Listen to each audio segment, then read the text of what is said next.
Este cel mai puternic motor de rachetă construit vreodată în serie.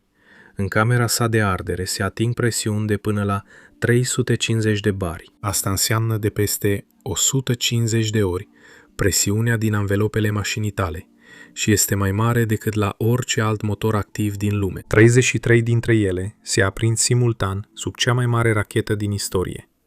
Și în ciuda tuturor acestor superlative, sau poate tocmai din acest motiv, acest motor este poate și cel mai mare punct nevralgic al întregului program Starship, pentru că tocmai Raptor 3, care ar fi trebuit să rezolve odată pentru totdeauna problemele de fiabilitate ale predecesorilor săi, a dat greș chiar la primele 2 zboruri, exact acolo unde trebuia să strălucească. Astăzi vom analiza cu atenție această capodoperă a ingineriei. Ce poate face, cum a evoluat de la Raptor 1 la Raptor 2 și apoi la Raptor 3 și vom face o evaluare intermediară, fără menajamente, după zborul 13. Câte au zburat, câte au eșuat, când și de ce și în ce stadiu se află de fapt acest motor.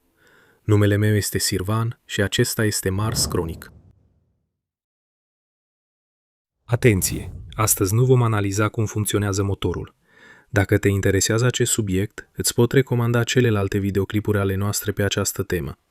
Acestea sunt, desigur, disponibile la linkurile de mai jos. Și acum să revenim la un motor la care răcirea funcționează mult mai brutal.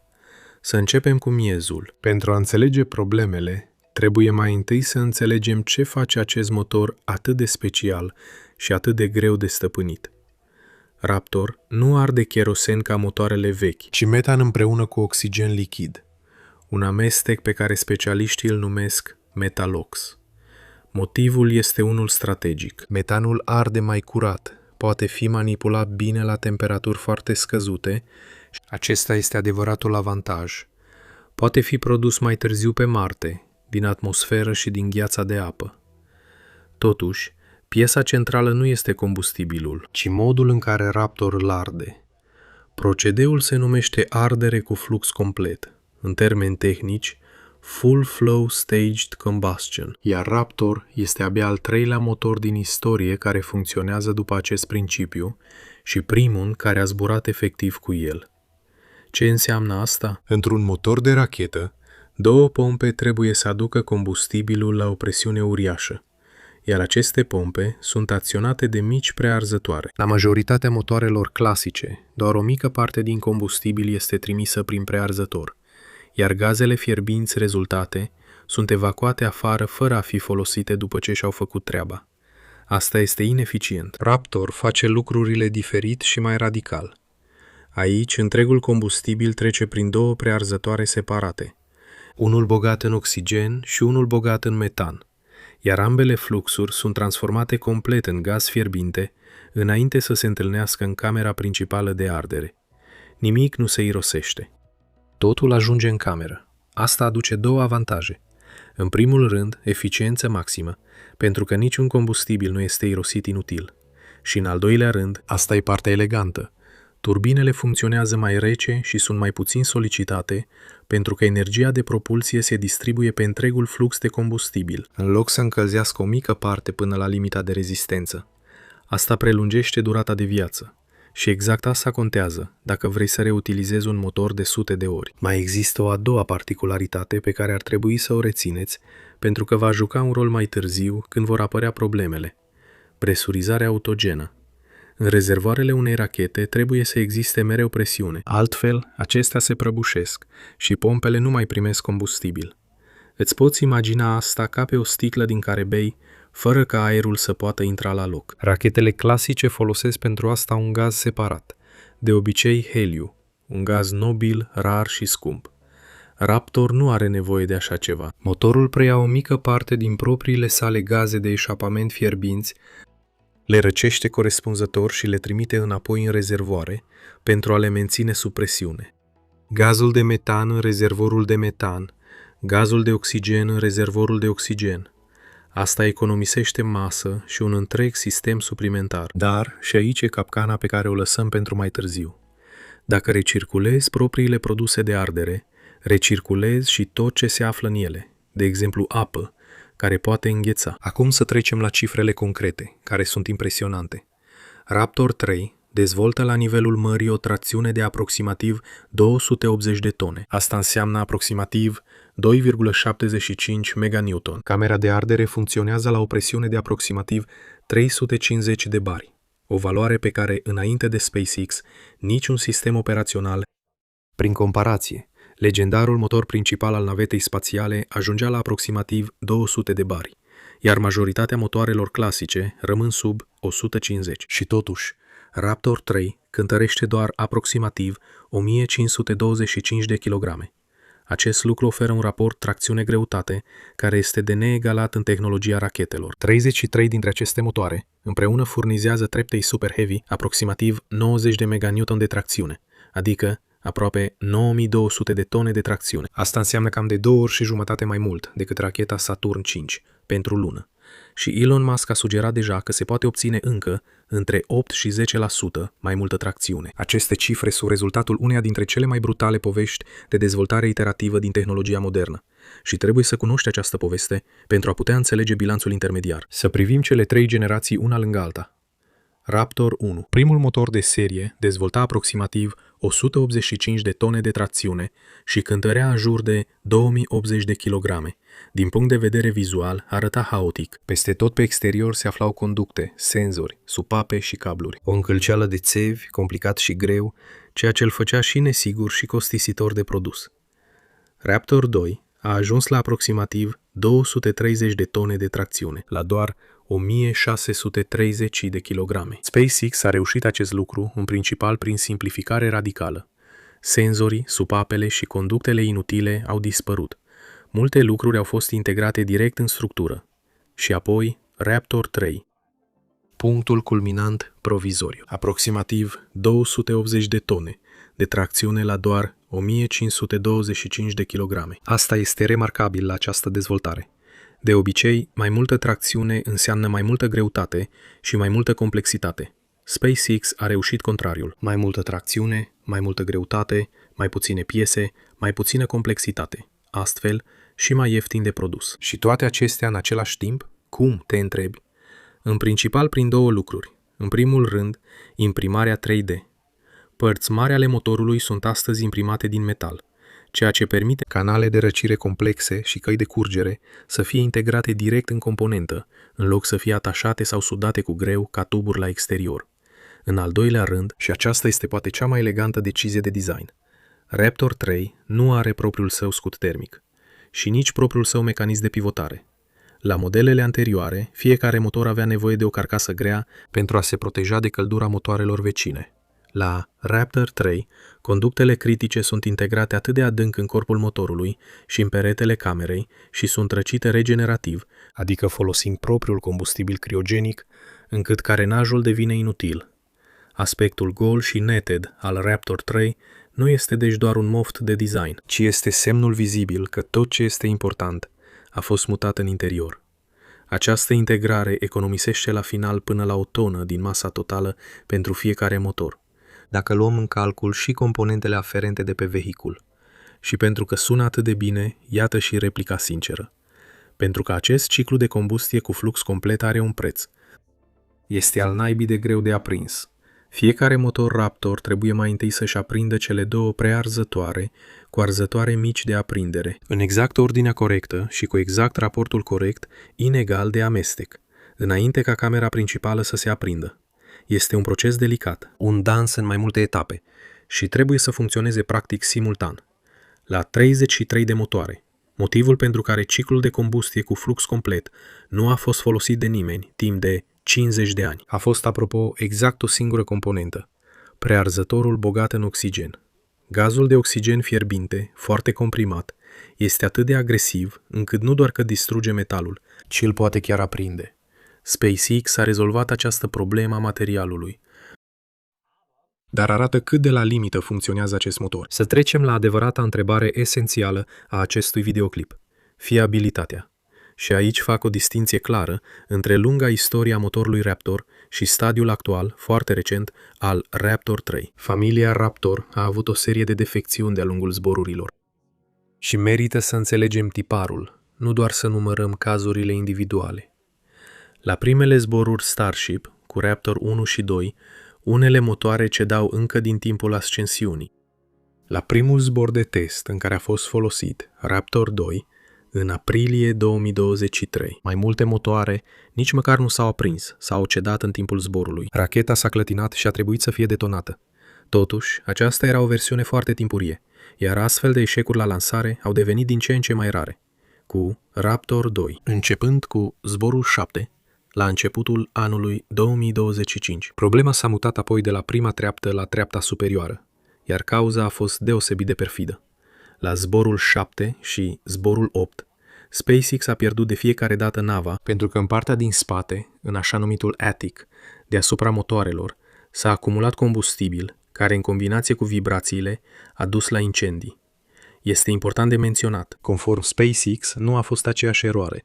Cele două eșecuri au avut, în ciuda momentului similar, cauze diferite. SpaceX a reacționat cu peste 100 de teste de durată la McGregor, cu o preîncărcare suplimentară la conexiunile critice, un nou sistem de purjare cu azot și un sistem îmbunătățit de drenare a combustibilului.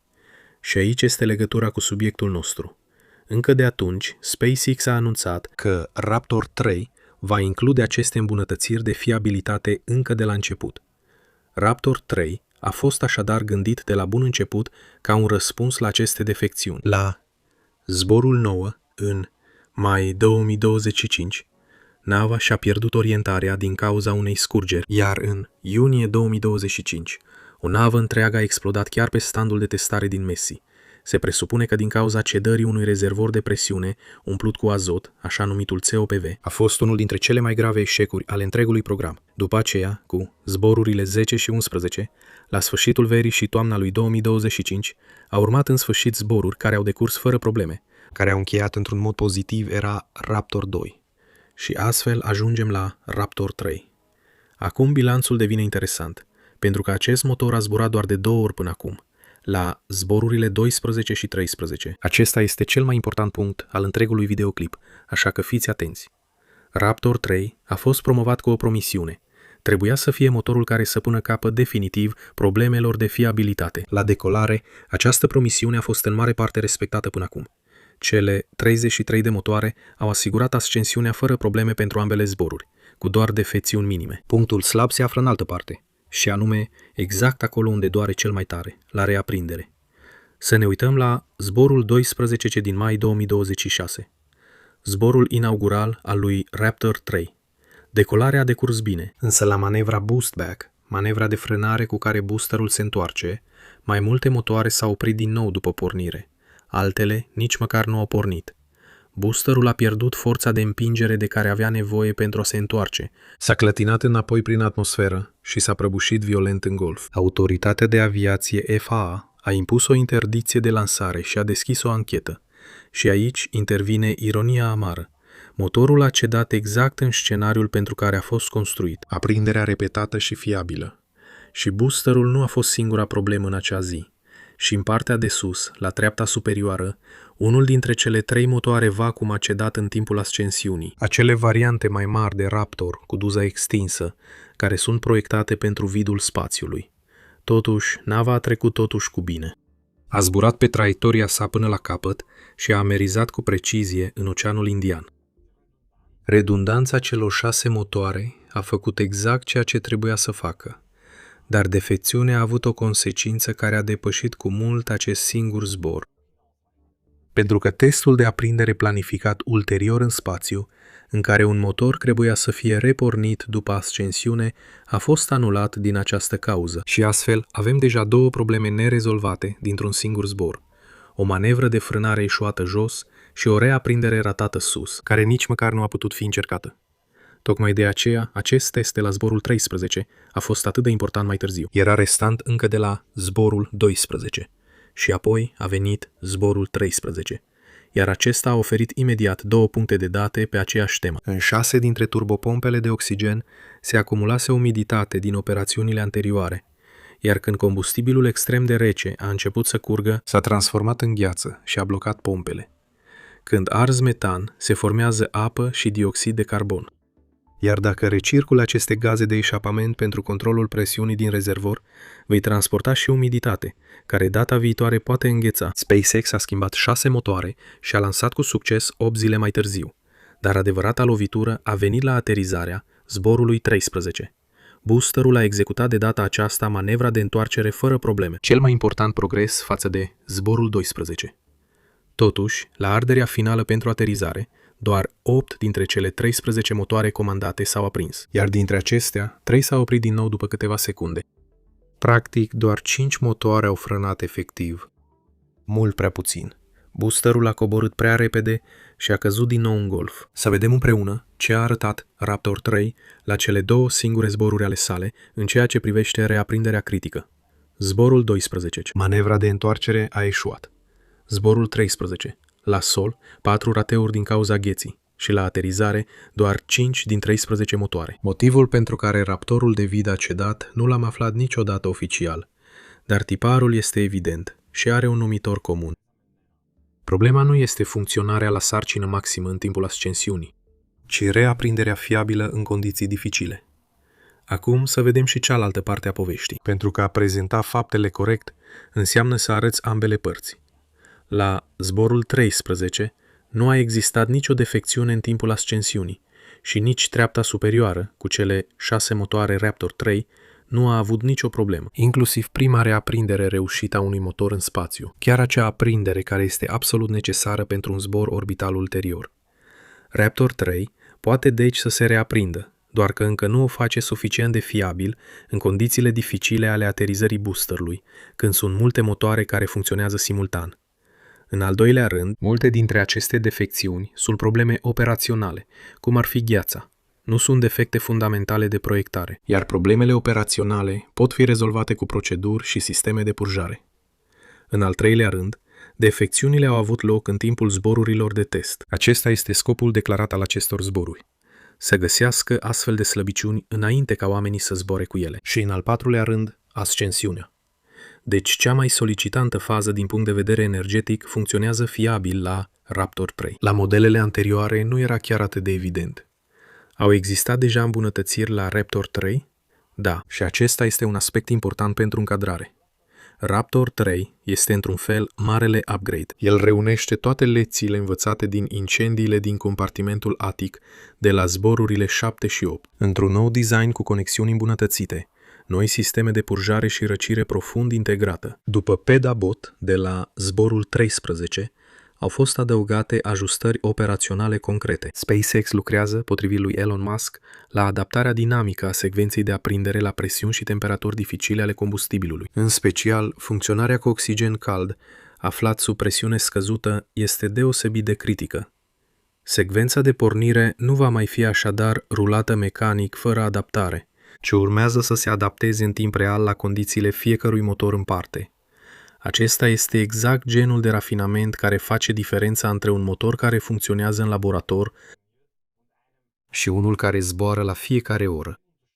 La final, părerea mea sinceră, Raptor 3 este în același timp un test, o minune tehnologică și cel mai mare pariu al programului în acest moment. Pe hârtie și la decolare este cel mai bun motor din lume, fără îndoială. Dar un motor care trebuie să zboare de mii de ori pe an și să fie prins de turn nu este evaluat după tracțiune, ci după fiabilitatea repornirii. Și exact aici, Raptor 3, după 2 zboruri, încă nu și-a atins obiectivul. Vestea bună este că problemele, adică apa înghețată, secvențele capricioase de aprindere, din câte știm, par să fie rezolvabile, pentru că țin mai degrabă de funcționare decât de fizică. Vestea proastă este că tocmai acești ultimi câțiva la sută de fiabilitate în tehnologia rachetelor sunt adesea cei mai dificili și de durată. Căutați pe Google principiul Pareto. Previziunea mea, pe care o prezint clar ca speculație. Lansarea este rezolvată. Reaprinderea în spațiu este pe drumul cel bun, iar adevărata provocare, pe care SpaceX trebuie să o rezolve în următoarele zboruri, este reaprinderea fiabilă, de mai multe ori, a multor motoare simultan la aterizare. Dacă reușești acest lucru, atunci Raptor 3 va deveni cu adevărat motorul care s-a spus că este. Dacă nu reușește, suficient de repede, va rămâne un motor genial, cu un sughiț persistent. Rămânem pe fază și vom analiza sincer fiecare zbor, în ambele direcții, desigur. Numele meu este Ciro Sirvan și acesta a fost Mars Chronica. Mulțumesc că ați urmărit Per Aspera ad Astra.